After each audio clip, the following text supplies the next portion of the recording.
everyone, and welcome back to Flo's Corner. So in this video, I'm going to change it up a little bit, and I'm actually going to be studying with you guys to help you study for the NHA or your CPT phlebotomy exam. Now, I am already a certified phlebotomist, so I already went through this process, but I felt that I wanted to give my knowledge and experience and everything I've learned so that you can ace your exam. If you're not already familiar, when it comes to phlebotomy, to get to a certification, you have to take the NHA exam, or sometimes they like to call it the CPT exam, which is just a Certified Phlebotomy Technician exam. Pretty much the same thing. They're all part of the NHA association, and this is going to help you become certified as a phlebotomist. You're going to take your course, and while you're going through your course, you're going to learn a lot of material. You're going to learn a lot of hands-on training and everything like that when it comes to phlebotomy. And at the end normally of your course, you are going to sit down for your NHA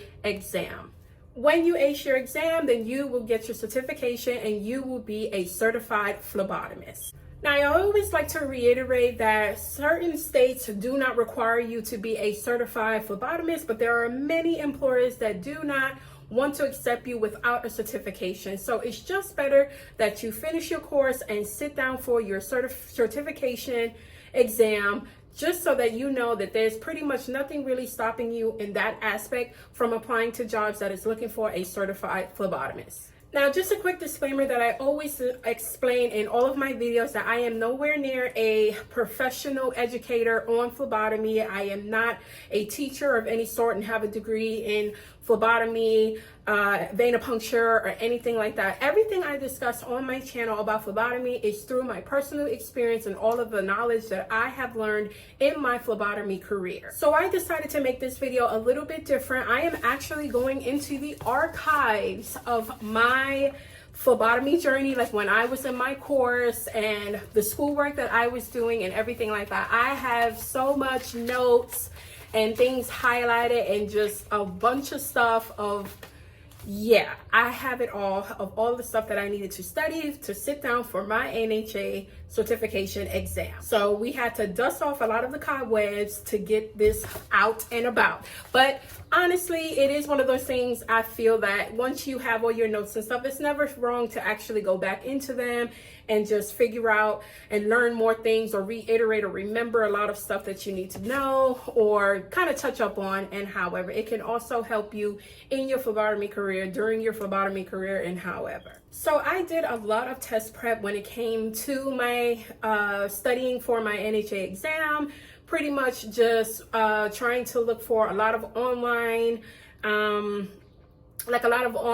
examples of the practice tests, or textbooks and things like that, which have certain questions. And I do remember a lot of the questions that were on the tests in particular. So I definitely feel that I wanted to at least extend my knowledge to you all, because I felt like it would help, because the exams, I would say these type of exams, they change here and there throughout the years.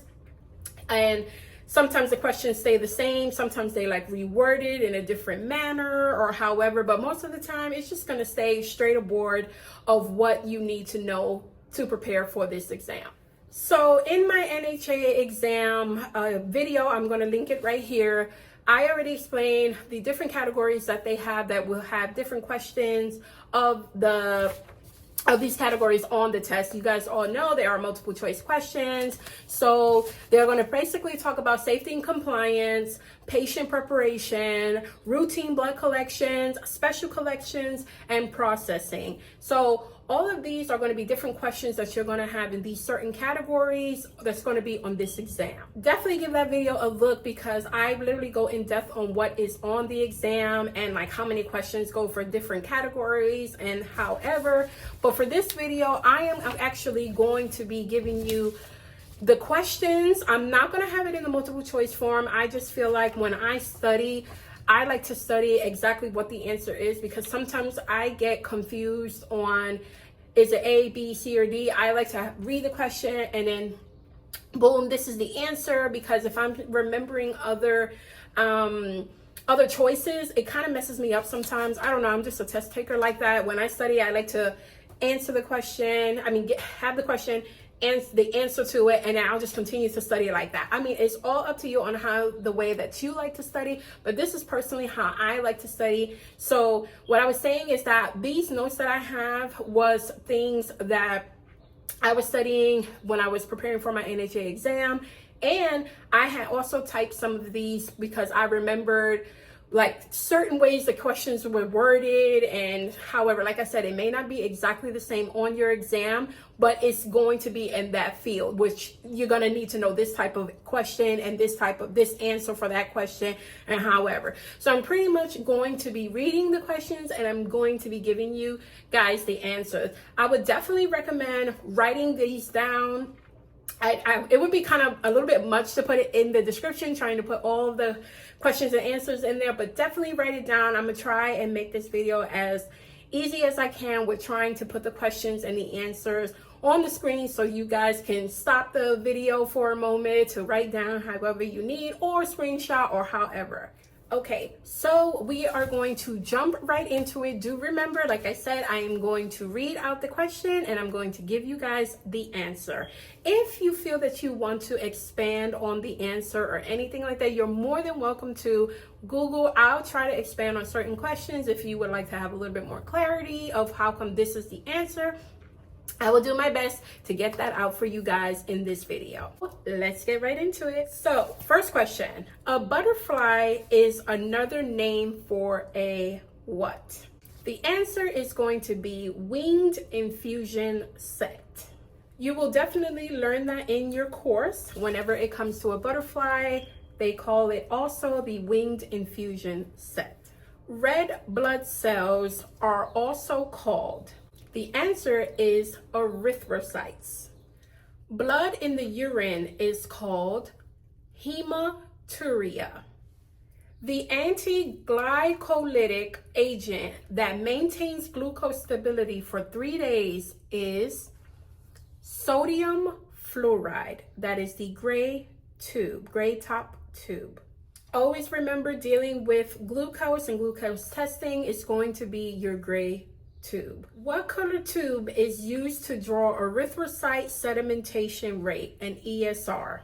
Your lavender EDTA tube is going to be the answer. The additive in the light blue collection tube is sodium citrate. What is included in a complete blood count, which is called a CBC?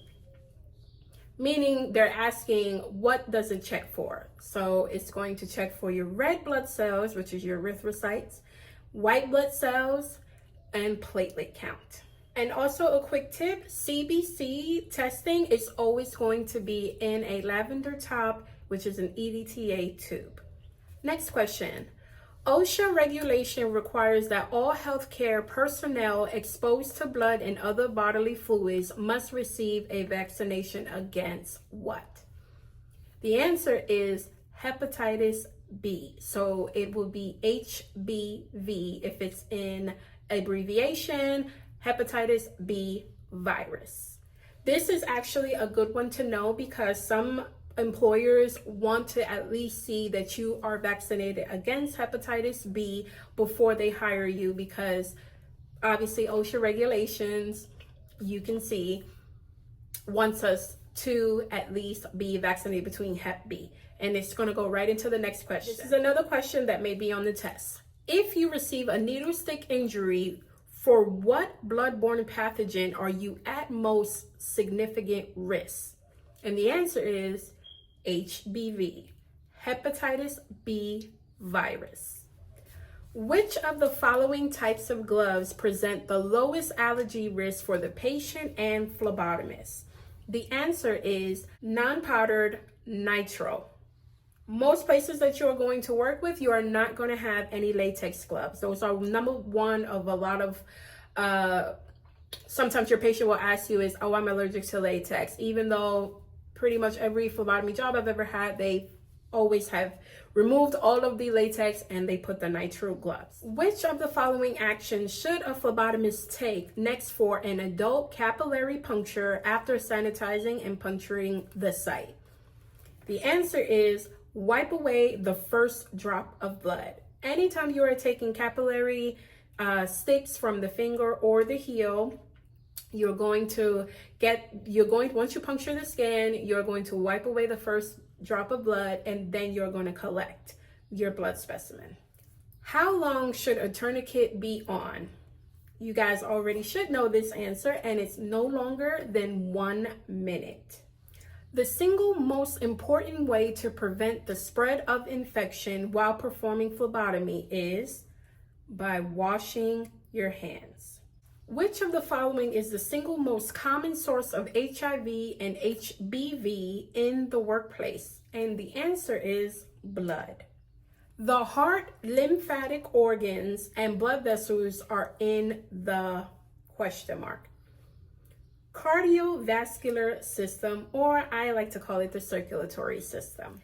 After drawing blood from a patient, the phlebotomist should dispose of the needle by deposit it in an approved sharps container. You guys all know what the sharps container is. It's the little red little containers that we have in our whole phlebotomy career. You're going to see them everywhere, where you will place any type of biohazard materials in. Red and white blood cell counts are examples of blank tests. The answer is hematology. Treating all specimens as if they are hazardous and infectious is the basis for universal precautions. The process by which an object or area becomes unclean is known as question mark. Contamination is the answer. A term used to describe a blood sample in which the red blood cells have ruptured is, you guys should already know that, hemolyzed. I explained that one in many of my videos, so feel free to check out all my other phlebotomy videos. Which of the following vacutainer tubes is routinely used for hematology testing? Now, you guys saw that I did have another question here where the answer was hematology. And what did it say in there? It says about count, right? It said red and white blood cell count is what form of testing, which was hematology testing. Now, if you guys remember, I did say CBCs, which is checks for red blood cells, white blood cells, and platelet counts, which is part of hematology testing. And now this question asks, which of the following vacutainer tubes is routinely used for hematology testing? And the answer is lavender, EDTA tube. See, certain ones you're gonna have questions that is very similar to other questions in there. So definitely kind of study all of that in one so you can actually get the answers correctly. And don't be fooled and feel that because they worded it different or however that, you feel like it's confusing and oh my gosh, I'm gonna do bad. Certain ones you just have to kind of know the feel and it'll just kind of go on. Okay, next question. No anticoagulants are found in which tube? And the answer is the plain red tube. In my order of draw video, I did show you guys the plain red tube, which has no additive in there. Here's another question that is very similar to another question that I had said. Which type of tube should be used to collect blood specimens during a glucose tolerance test? And the answer is your gray tube. What is the name of the slant at the open end of a needle used for venipuncture? And the answer is bevel. I explained in my needles for blood draw video that the bevel must always remain up when sticking. You don't want to have the bevel down when you are sticking a patient. What is the anticoagulant that prevents platelets from clumping and preserves the appearance of blood cells for microscopic preparation? And the answer is EDTA, which is going to be your lavender tubes. And if you don't know, EDTA, I always get this messed up, but it stands for ethylene diamine tetracetic acid. What is the most commonly used needle size for an adult venipuncture? I explain these in all of my other videos as well, and the answer is the 21 gauge. That is normally the standard size used for venipuncture, at least for an adult. What is the most commonly used needle size for an infant and the elderly? And the answer is a 23 gauge needle. Other than gloves, what PPE, which stands for personal protective equipment, should you wear when performing venipuncture for a patient with pneumonia? And the answer is going to be a face mask. PPE, which is personal protective equipment, stands for things that we have to wear as a phlebotomist that will protect us from contamination of any type of specimens, which normally include, your PPE is going to be your gloves, your face mask, your gown, and goggles. After completing a venipuncture in an isolation room, what personal protective equipment should you remove first? And the answer is going to be your gloves. Never remove anything else like your goggles, your mask, or your gown before removing your gloves. You never want to remove your face mask, your gown, or your goggles while still holding on to your gloves, while your gloves are still on your hands, because these are contaminated because you just did whatever you had to do. And just think about it. If you don't remove your gloves first, then you are contaminating, taking off your goggles, taking off your mask, taking off your gown. You have to remove the gloves first. Next question, which of the following would result in a grossly hemolyzed specimen?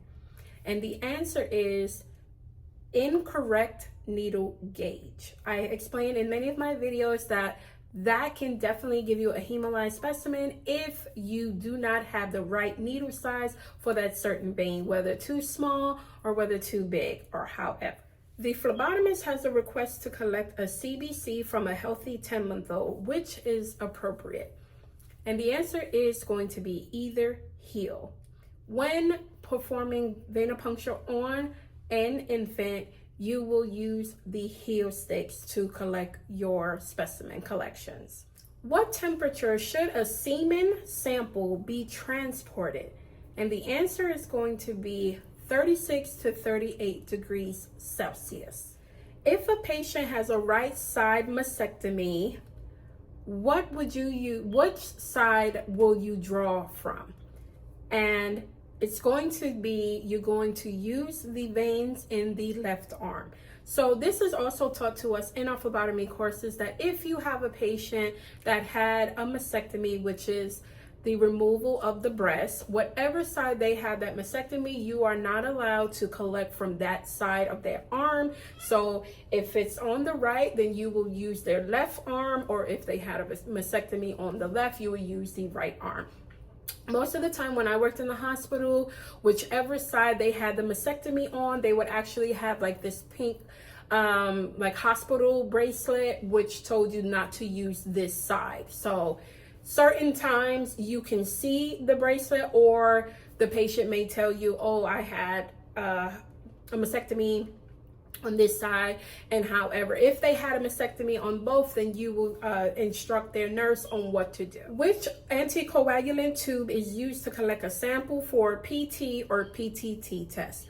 And the answer is sodium citrate, which is going to be your light blue top tube. I didn't want this video to be super long, but those are pretty much the questions that I had studied. Those are the questions that I noticed that was really on the test, even if they were worded slightly different or certain words were jumbled in a different way. These pretty much would help you in actually getting the right answers on your test, because these certain questions are definitely going to be up there. Like I said, you guys know the categories that the test is going to test on, and definitely you have questions just like these on there. You're definitely going to learn all of this in your phlebotomy courses, so definitely take lots of notes, y'all. Take lots of notes. If there's anything that you can screenshot, is there anything you can video or record if your professor or obviously, let it be, your professor is aware that they're being recorded and however, but definitely write all of these things down so that you can study them. I am not really the most greatest of test takers, but like I said, I like to study stuff where I just kind of separate a lot of the wrong answers and just know the right answer, because I think that always definitely helped me with acing my exams and things like that. You may have a different preference of studying. It's all up to you. But I really hope this video was helpful in getting you a little bit more familiar with what's going to be on the test. It's kind of funny because I was reading a lot of these and this was all my study material, and I'm like, that's crazy. My videos that I have been putting out is kind of like answering a lot of these questions. It's so crazy, you know, and I'm understanding why so many of you guys are like, oh my God, it helps and stuff. I'm like, wow, really? And the funny thing is, my videos are all about things I learned from my experience, from being a phlebotomist. And I'm like, I'm teaching and saying these things from my experience, and these are like literally stuff that's going to be on your test. It's absolutely crazy, like the way it just kind of came full circle. I'm actually excited about that. That's why I kept saying, hey, check out this video, because I go in depth, and I'm like, oh my gosh, I literally is helping people because I'm learning these things because of my experience, and then these are things that we actually learn that's on the test. I don't know. It's just like I said, it's just a full circle moment. It's literally a full circle moment for me. Yeah. Anyways, but like I said, I really, really, really believe in anyone who is deciding to embark on this phlebotomy, on a phlebotomy journey, on a phlebotomy career. You guys are awesome. Like I said, we are definitely in high demand because not all of us out there. And anyone that feels like they're struggling or anything like that and worrying about the test, don't. Go through your course, you know, learn about phlebotomy, learn what you're going to love about phlebotomy versus just focusing so much on the certification exam. Phlebotomy is such a well-rounded career. You know, you are part of a patient's care. You are helping people, saving lives. I think it's a beautiful thing because we're really crucial. We're really essential. And I think it's more so that's what you should come into phlebotomy for versus like, oh, you know, trying to get the certification exam out of the way. That will come in due time. But definitely, you know, this is dealing with the patient, public, the medical field, anything you can go from phlebotomy into something else in the medical field. I think it's a wonderful journey. Like I said, I am definitely one of the biggest spokesperson about phlebotomy because I love being a phlebotomist. It's just something that I wake up every single day and I'm like, wow, I'm making a difference in other people's lives, and it just feels wonderful. But I really hope this video was helpful. Honestly, if you guys have any questions, comments, concerns, definitely leave them down in the comment section down below. I really, really recommend you guys screenshotting or writing down these questions, putting them on little index cards so you can study. And however, if you're closer to taking your exam, or you can actually, you know, obviously study while you're in your course and things like that. And I really, really hope that this was helpful in some way, in any way. However, definitely let me know. I would love to hear that. If you guys or anyone who's ever taken their certification exam, you know, let me know. Did you notice a lot of questions like this? Was it a little similar, a little different? Like I said, it's been a few years, so you know the tests change every year and they fix new things and add more questions to it. And however, but you know, we will see. I don't know what they're, you know, putting in the exam nowadays, but yeah, definitely keep me in the loop. Like I said, always check out my playlist. You guys know I have a whole phlebotomy playlist if you want to binge watch on any of my phlebotomy videos, learn some things. And however, if you're in your phlebotomy journey in the beginning or rookie, or however, you got this. You guys know that is my motto. I believe in you. You're going to be special. You're going to do right. Don't worry, you're going to make mistakes. It's okay. Just breathe. You know, shuffle around what you think, you know, went wrong and just go at it again. I really hope this video was helpful. Definitely please give this video a like. I would truly appreciate that. Please subscribe if you are not. And I hope to see you all in my next video. Bye.